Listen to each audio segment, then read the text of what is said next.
Here's the most divisive question in the Singapore expat community right now.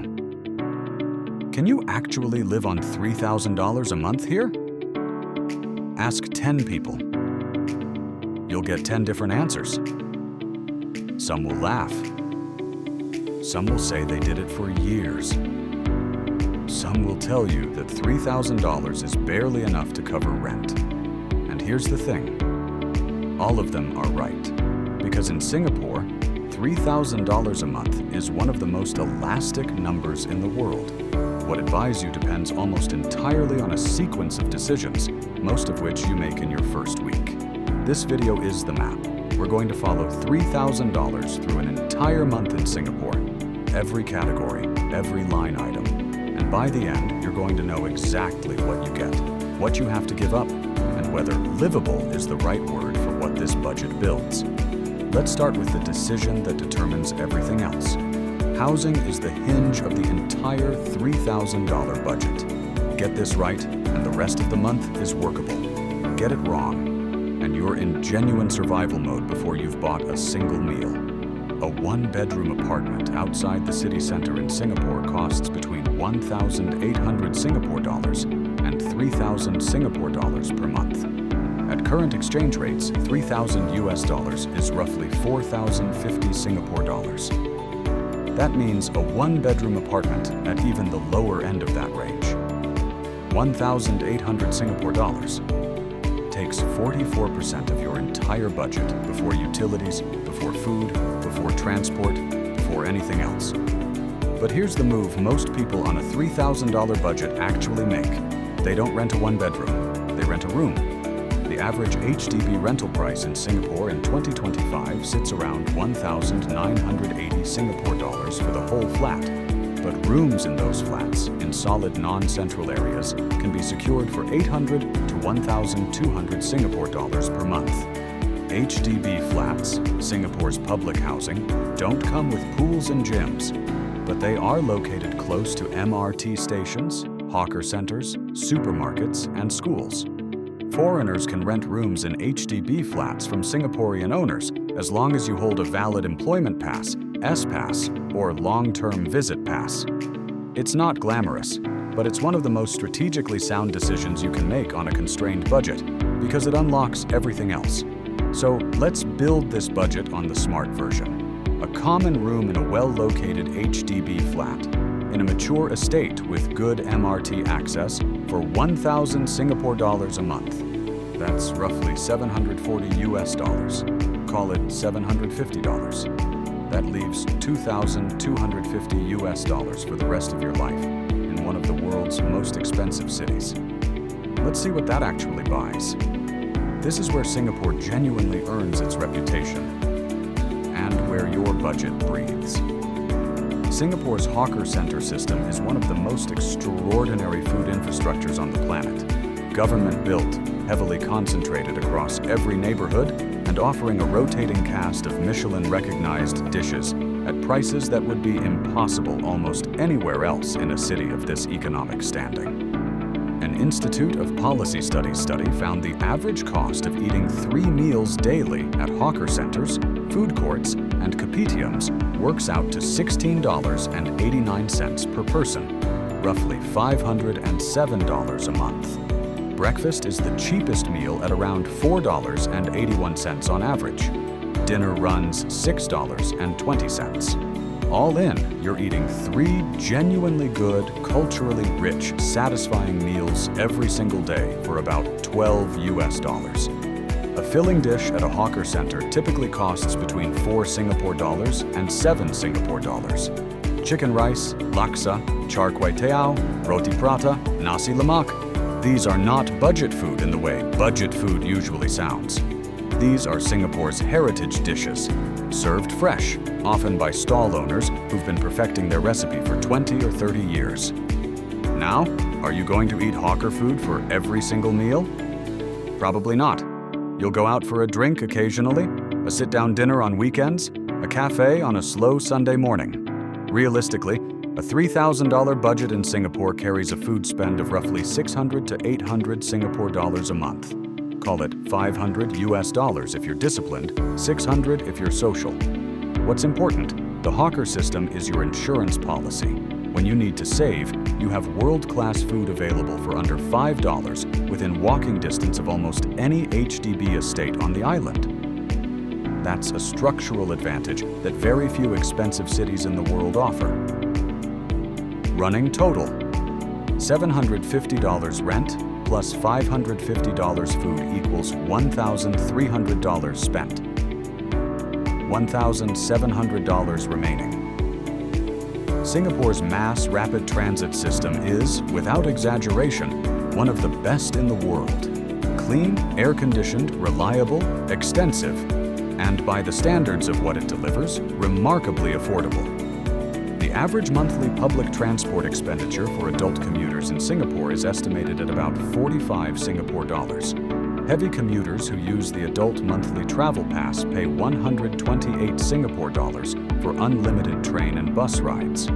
Fares are capped at roughly $2.57, even for the longest possible journey across the island. And from December 2025, some peak hour rides on the Northeast Line are free. For a $3,000 budget, you're not taking taxis unless it's an emergency, and you're definitely not owning a car.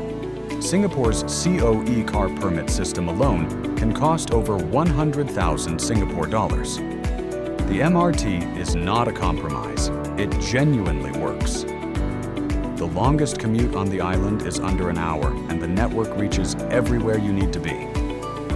Budget for transport: 100 to 150 Singapore dollars a month, depending on how far you live from work. That's 75 to 110 US dollars. Running total: 1,300 plus 100 equals $1,400 spent. $1,600 remaining. This is the category that surprises most people. In both directions, utilities such as electricity, water, and gas add between 150 Singapore dollars and 300 Singapore dollars per month for a typical Singapore apartment, while internet and mobile plans cost another 30 to 90 Singapore dollars. In a shared HDB room, your utility contribution is usually a portion of the flat's total bill. Your landlord typically handles the SP group account and collects a flat contribution. Realistically, you're paying 50 to 100 Singapore dollars for your share, depending on how aircon happy the household is. Air conditioning in Singapore's heat is not optional. It just isn't. Factor that in. Mobile plan. Singapore has extremely competitive telco pricing. A solid 50 gigabyte 4G/5G SIM-only plan runs 15 to 35 Singapore dollars a month. This is genuinely cheap. Utilities and comms combined, 100 to 150 Singapore dollars a month. Call it 100 US dollars. Running total: $1,400 plus $100 equals $1,500 spent. $1,500 remaining. For the young and healthy, Singapore's public healthcare system is one of the most underappreciated budget advantages in the city. Singapore runs a polyclinic system, government-subsidized outpatient clinics distributed across every planning area. A GP consultation at a polyclinic costs 10 to 20 Singapore dollars as a non-resident, depending on treatment. Monthly healthcare spending for expats typically falls between 80 and 300 Singapore dollars, depending on whether you use public polyclinics or private clinics. For routine care, stick to polyclinics. They are clean, well-staffed, and genuinely subsidized. Private clinics cost significantly more and rarely offer meaningfully better care for standard ailments. Budget 50 to 80. Singapore dollars a month as a baseline. Higher if anything goes wrong. Call it 50 US dollars average in a healthy month. Running total: $1,500 plus $50 equals $1,550 spent. $1,450 remaining. Here's where most $3,000 budgets silently die. Not dramatically, not all at once, but death by 1,000 small decisions that Singapore makes very, very easy. A beer at a bar in Singapore, 12 to 18 Singapore dollars. A cocktail, 18 to 25 Singapore dollars. A brunch with eggs and coffee, 25 to 40 Singapore dollars per person. A cinema ticket, 13 to 18 Singapore dollars. A gym membership, 60 to 120 Singapore dollars a month. A weekend trip to Bali, Bangkok, or KL, SGD 200 to $400. None of these are extravagant, all of them are normal. Singapore is surrounded by extraordinary short-haul travel destinations. Bali is 2.5 hours away, Bangkok 2 hours, KL 45 minutes. It's almost impossible not to travel when you live here.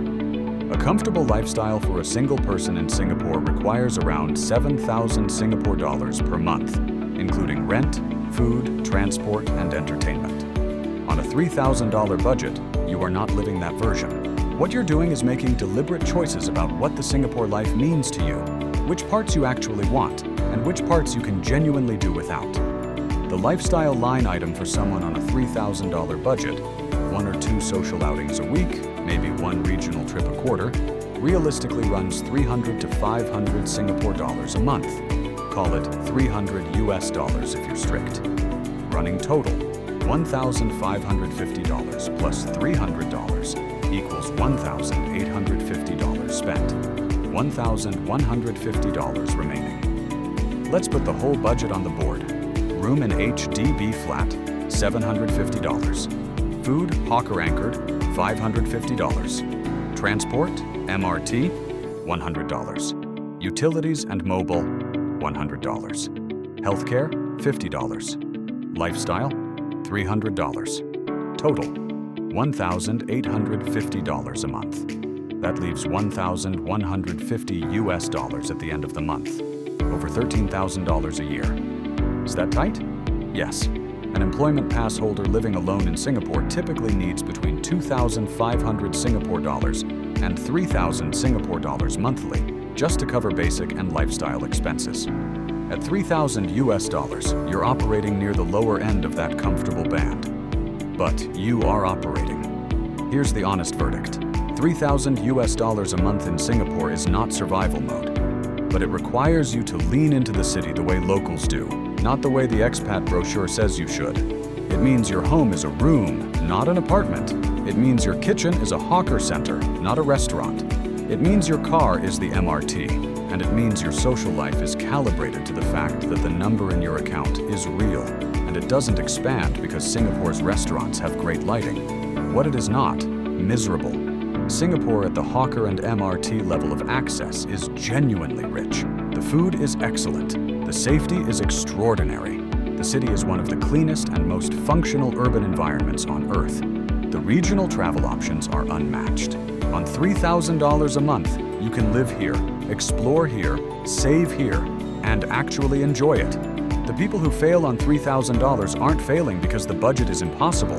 They're failing because they're trying to live a $7,000 life on a $3,000 budget.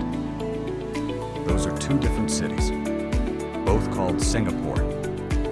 So, survival mode or actually livable? Livable. Genuinely, honestly livable. If you know the rules of the game before you start playing, room over apartment, hawker over restaurant, MRT over Grab, polyclinic over private, 1 trip a quarter, not 1 a month. Make those calls, and $3,000 in Singapore is not just survival, it's a foundation. If this gave you clarity, or forced you to do the math on your own situation, hit subscribe.